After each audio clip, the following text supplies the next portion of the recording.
We are less than 3 weeks from President-elect Joe Biden taking the oath of office, and this morning there is a growing effort by Republicans to overturn the results of the election. This as members of the GOP ignore the president's demand to increase COVID-19 stimulus checks to $2,000. Political insider Armstrong Williams is here with us this morning on the beach in Miami. Happy New Year. Glad to have you with us, Armstrong. First, let's talk about the fact that the president has lost at least 59 of 60 lawsuits alleging voter fraud.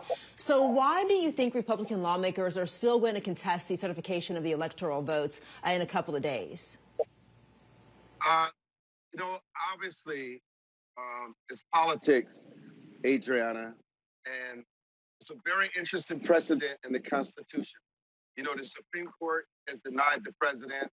The Electoral College, seemingly what most people thought, has certified the election on December 14th. But there's one other caveat, that it has to go to the Senate sealed on January 6th. That one GOP House member in the opposing party contests the electoral vote as fraudulent.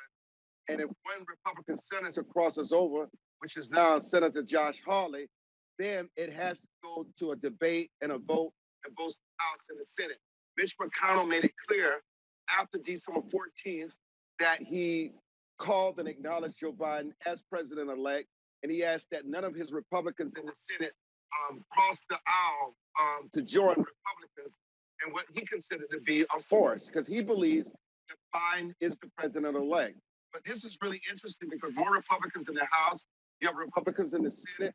There is no way this is going to happen. Let me just be clear. There's no way the majority of the House, which is controlled by the Democrats, are going to overturn and decertify the election of Joe Biden. It's not going to happen. And it's not going to happen in the Senate. The Republicans have taken a gamut to further Trump's base because they realize that's their base too. They don't want to offend them. Because all you got to do is look at the mail that they're receiving in their ears, and they feel they have to take this gamut. But it further divides the country and leaves so much uncertainty until January 6th. But the good news, here's the good news, Adrianna. After January 6th, there would be little of no doubt as the president of the United States will be, and maybe this country can start gathering the pieces, healing the nation, and getting on to the business where so many things, coronavirus, to the staggering job losses, the things that are going on around the world that are impacting this country and impacting us in a very severe and devastating way. Okay, Armstrong, we have about 90 seconds left, so I'm going to ask you this quick question. And the president pushing for these $2,000 COVID stimulus checks, why didn't he say this all along months ago? But he did. This is something that the president has been very upfront on before it was popular. In fact, when the Republicans discussed with him the bill, he demanded that there are $2,000, between $1,200 and $2,000, and then they explained to him the details of the vaccine and getting the coronavirus, that it would not pass, and the president conceded. I guess after the bill came to him and he saw all the court spending, the foreign nations and what people were getting money for, he was outraged. His attitude, I'd rather see you spend that money on Americans than to spend it on foreigners. And so here we are, the president and the Democrats are on the same side. But Mitch McConnell is right about one thing, Adrianna. There is no way that you should give $600 or $2,000 to Americans.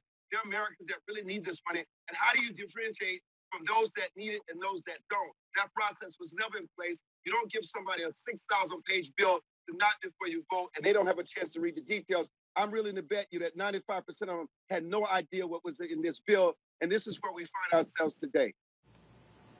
Very true. Armstrong, thank you so much for your time this morning. Happy New Year to you, and you can watch the Armstrong Williams Show every Saturday morning at 10:30 here on WJLA 24/7 News.